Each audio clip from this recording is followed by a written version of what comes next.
பாகிஸ்தானின் 9 நகரங்களில் தாக்குதல் நடத்தியவை ஹரோப் ரக ட்ரோன்கள் என தகவல் வெளியாகியுள்ளது.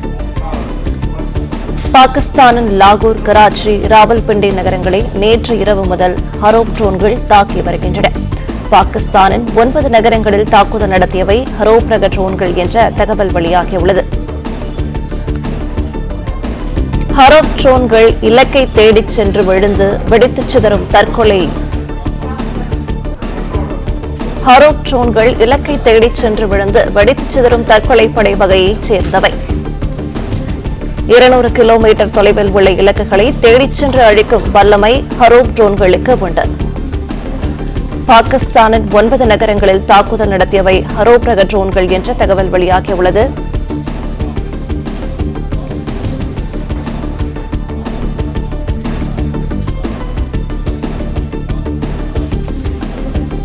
பாகிஸ்தானின் லாகூர், கராச்சி, ராவல்பிண்டி நகரங்களை நேற்று இரவு முதல் ஹரோப் ட்ரோன்கள் தாக்கி வருகின்றன. விவரங்களை தருகிறார் செய்தியாளர் ராஜகுமரன். ராஜகுமரன், வணக்கம். மேலும் விவரங்கள் என்ன சொல்லலாம்? பல்வேறு நடவடிக்கைகளை இந்திய தரப்பில் எடுத்து வருகின்றார்கள். பாகிஸ்தானுக்கு எதிரான இந்த தாக்குதல் நடவடிக்கைகள் தொடங்கி இருக்கின்றன. பாகிஸ்தானின் 9 நகரங்களில் ட்ரோன்களும் தாக்குதல் நடத்தியிருக்கின்றன என்று குறிப்பிடப்பட்டிருந்தது. அந்த ட்ரோன்கள் எப்படிப்பட்ட ட்ரோன்கள், எந்த வகையிலான ட்ரோன்களை பயன்படுத்தி இந்த தாக்குதல்கள் நடைபெற்றிருக்கின்றன என்ற ஒரு கேள்வி எழுந்திருந்தது. ஏனென்றால் யார் அந்த ட்ரோனை அனுப்பினார்கள் என்ற விவரமே இதுவரை பாகிஸ்தானால் கண்டறியப்படவில்லை. உலகின் எந்த ஒரு நாடும் பாகிஸ்தானினுடைய அந்த முக்கியமான நகரங்களுக்கு உள்ளாக நாங்கள் தான் தாக்குதலை நடத்தினோம் என்று எந்த ஒரு நாடும் ஒத்துக்கொள்ளவில்லை.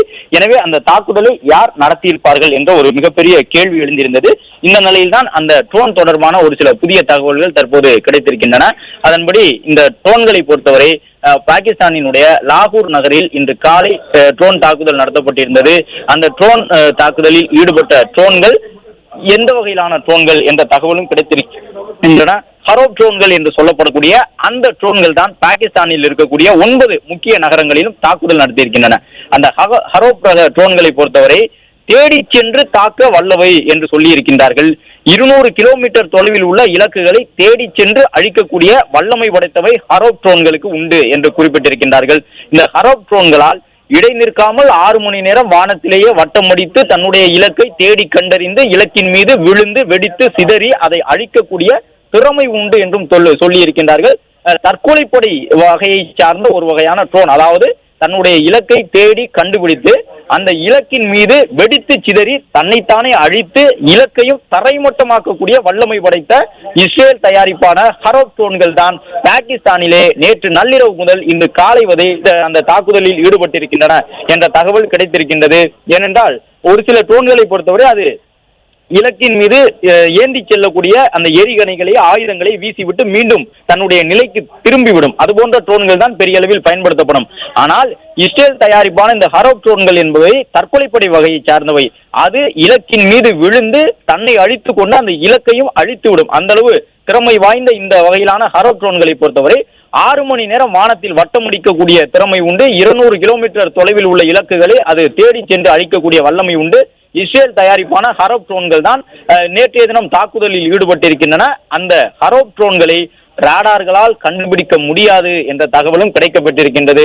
பாகிஸ்தானை பொறுத்தவரை லாகூர் என்பதும் கராச்சி என்பதும் ராவல்பிண்டி என்பதும் மிக மிக முக்கியமான மத்திய பகுதி நகரங்கள், செல்வ செழிப்பு மிக்க பாகிஸ்தானினுடைய மத்திய பகுதியில் இருக்கக்கூடிய நகரங்கள். அந்த லாகூரையும் கராச்சியையும் நெருங்க வேண்டும் என்றால் அதற்கு ஏராளமான ராணுவ கட்டுப்பாடுகள் உண்டு. லாகூரிலும் கராச்சியிலும் ராணுவ முக்கியத்துவம் வாய்ந்த பல நகரங்கள் இருக்கின்றன.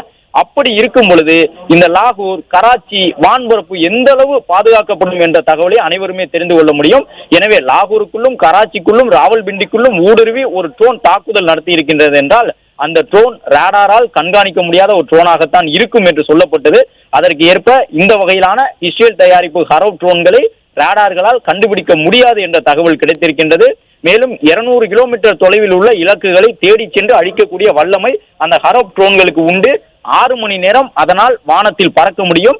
அதாவது தன்னுடைய இலக்கில் தனக்கு தேவையான அனைத்தும் வந்துவிட்டது என்று தெரிந்த பிறகு அந்த தற்கொலைப்படை ட்ரோன் தானியங்கி முறையில் செயல்பட்டு கீழே விழுந்து தன்னுடைய இலக்கை தாக்கி அழிக்கக்கூடிய வகையான ஹரோப் ட்ரோன்களை தான் இஸ்ரேல் தயாரித்திருக்கின்றது.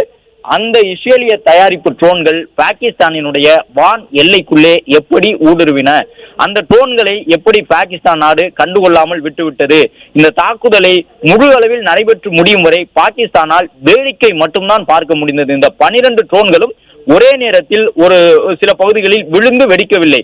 9 நகரங்களிலும் தனித்தனியாகத்தான் இந்த ட்ரோன்கள் விழுந்திருக்கின்றன. அதன்படி குஜ்ரன்வாலா, சக்வால், பகவல்பூர், மியானோ, சோர், ராவல்பிண்டி, கராச்சி, அட்டோக், லாகூர் என்று 9 இடங்களில் நள்ளிரவு தொடங்கி அதிகாலை வரை இந்த ட்ரோன்கள் ஒவ்வொன்றாக விழுந்து வெடித்து சிதறி இருக்கின்றன. அதில் ராணுவத்தை சார்ந்த பாகிஸ்தானியர்கள் காயமடைந்திருக்கின்றார்கள் என்ற தகவலும் வெளியாகி இருக்கின்றது. எனவே இந்த ட்ரோன்களை ஏவியது யார், எந்த நாட்டினுடைய வான் பரப்பில் இருந்து இந்த ட்ரோன்கள் பறந்து வந்தன என்பது தொடர்பாக பாகிஸ்தானால் கிட்டத்தட்ட 10 மணி நேரங்கள் கடந்த பிறகும் இதுவரை எந்த விதமான முடிவுக்கும் வரவில்லை. இது பாகிஸ்தானினுடைய உளவுத்துறைக்கான தோல்வி, பாகிஸ்தானின் ராணுவத்திற்கான தோல்வி, பாகிஸ்தானில் ஆட்சி அதிகாரத்தில் இருப்பவர்களின் அரசியல் தோல்வி என்று விமர்சித்து பாகிஸ்தானை சார்ந்த பலரும் சமூக வலைதளங்களில் தற்போது குற்றம் சாட்டி வருகின்றார்கள். இந்த ட்ரோன்கள் பறந்து செல்லக்கூடிய காட்சிகளை நாம் பார்க்கின்றோம். அதனை தரையில் இருந்து ஒரு பீரங்கி போன்ற அமைப்பின் மூலமாக மேல் நோக்கி செலுத்துகின்றார்கள். அதன் பிறகு அது வானத்திற்குள் சென்று மறைந்து விடுகின்றது. ராடாரால் கண்காணிக்க முடியாது. ராடார் என்பது நாம் சற்று முன்பு பார்த்தோம். தெளிவாக தெரிந்து கொள்ள வேண்டும் என்றால், பாகிஸ்தானில் இருந்து ஒரு ஏவுகணை நம்முடைய அமிர்தசரஸ் நகரத்தை நோக்கி வந்தது. அந்த ஏவுகணை வந்தவுடன் நம்முடைய வான் பாதுகாப்பு அமைப்புகள், அதாவது தரையில் இருந்து வான் நோக்கி சென்று அந்த ஏவுகணை மீது மோதி தாக்கி அழித்து விடுகின்றன. இது எப்படி சாத்தியப்பட்டது என்றால், நம்முடைய ராடார்கள் வான் பாதுகாப்பு அமைப்புகளுக்கு ஒரு எச்சரிக்கை கொடுக்கும். ஏதோ ஒரு பொருள் நம்மை நோக்கி வருகின்றது என்று ராடார் மூலமாக அந்த எச்சரிக்கை வான் பாதுகாப்பு அமைப்புகளுக்கு வழங்கப்படும். எனவே அந்த பொருள் வரக்கூடிய திசை, அதனுடைய வேகத்தை எல்லாம் கணித்து குறிப்பிட்ட ஒரு புள்ளியில் அந்த பொருளை மறித்து தாக்கி அழிக்கக்கூடியதுதான் வான் பாதுகாப்பு அமைப்புகள். இதற்கு அடிப்படையாக இருப்பது, முதலில் ராடார் கண்டறிந்து வான் பாதுகாப்பு அமைப்புகளை எச்சரிக்க வேண்டும். ஒரு பொருள் வந்து கொண்டிருக்கின்றது என்று ராடார் கண்டறிந்து எச்சரித்தால் மட்டும்தான் வான் பாதுகாப்பு அமைப்புகள் செயல்பட முடியும். ஆனால் இந்த வகையிலான ட்ரோன்கள் என்பது ஹரப் ட்ரோன்கள். இஸ்ரேல் உருவாக்கி இருக்கக்கூடிய ட்ரோன் 6 கோடி ரூபாய் மதிப்பு கொண்டது என்றெல்லாம் சொல்லி இருக்கின்றார்கள். அந்த ஹரப் ட்ரோன்களை பொறுத்தவரை ராடாரால் அவ்வளவு எளிதாக கண்காணித்து விட முடியாது. அந்த அடிப்படையில் தான் பாகிஸ்தானினுடைய இதய பகுதிக்கு உள்ளாக இந்த ட்ரோன்கள் தாக்குதலில் ஈடுபட்டிருக்கின்றன. இலக்கை சென்றடைந்த பிறகு புறப்பட்ட இடத்திலிருந்து கொடுக்கக்கூடிய அந்த உத்தரவுக்கு ஏற்ப தானியங்கி முறையில் அவை செயல்பட்டுவிடும். இந்த நொடியில் வெடிக்க வேண்டும், இந்த இடத்தில் விழுந்து வெடிக்க வேண்டும் என்று நிரல்படுத்தி அதை அனுப்பி வைக்க முடியும். அதற்கு ஏற்ப அனுப்பியவர்களே அது வானத்தில் பறந்து சென்று 200 கிலோமீட்டர் தூரத்திற்கு அப்பால் இருக்கக்கூடிய சூழ்நிலையிலும் கூட அனுப்பியவர்கள் அந்த ட்ரோனை கண்காணிக்க முடியும், கட்டுப்படுத்த முடியும், தரையில் விழுவதற்கான உத்தரவினை அந்த ட்ரோனுக்கு வழங்க முடியும்.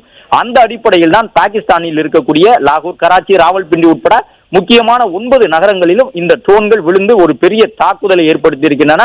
பாகிஸ்தானை பொறுத்தவரை அவ்வளவு எளிதாக தங்களுக்கு ஏற்பட்டிருக்கக்கூடிய பாதிப்பை வெளியில் சொல்ல மாட்டார்கள். அதை மறைப்பதற்கான முயற்சியில் தான் ஈடுபடுவார்கள். 100 பேர் ராணுவத்தில் உயிரிழந்தால் பாகிஸ்தானை பொறுத்தவரை ஒருவர் இறந்து விட்டார், 3 பேருக்கு பலத்த காயம் என்று சொல்வார்கள். அந்த அளவில் தான் பாகிஸ்தான் நாட்டினுடைய அந்த தோல்வியை மறைக்கக்கூடிய, அந்த பலகீனங்களை மறைக்கக்கூடிய தன்மை இருக்கும். அப்படிப்பட்ட பாகிஸ்தான் இந்த 12 ஹரப் ட்ரோன்கள் தங்கள் நாட்டில் ஏற்படுத்தி இருக்கக்கூடிய பெரும் தாக்கத்தை குறித்து இதுவரை பெரிதளவில் வாய் திறக்கவில்லை. அது மட்டுமல்லாமல் 4 ராணுவ வீரர்கள் காயமடைந்திருக்கின்றார்கள் என்ற தகவலை மட்டும் பாகிஸ்தானில் இருந்து கசிய விட்டிருக்கின்றார்களே தவிர, அந்த ராணுவ வீரர்கள் ஏன் காயமடைந்தார்கள், பாகிஸ்தான் நாட்டினுடைய ஒட்டுமொத்த ராணுவ வீரர்களும் எல்லையில் குவிக்கப்பட்டிருக்கின்றனர். ஏனென்றால் இந்திய தரப்பிலிருந்து தாக்குதல் தொடங்குவதற்கான வாய்ப்பு இருப்பதன் காரணமாக இந்தியா ஏற்கனவே பாகிஸ்தான் எல்லைக்குள் தாக்குதலை பயங்கரவாதிகளை மையமாக வைத்து தொடங்கிவிட்டதன் காரணமாக பாகிஸ்தானினுடைய ஒட்டுமொத்த ராணுவ வீரர்களும் இந்த எல்லையில் தான், அதாவது மேற்கு எல்லையில் இந்திய பகுதியை ஒட்டிதான் நிறுத்தப்பட்டிருக்கின்றார்கள்.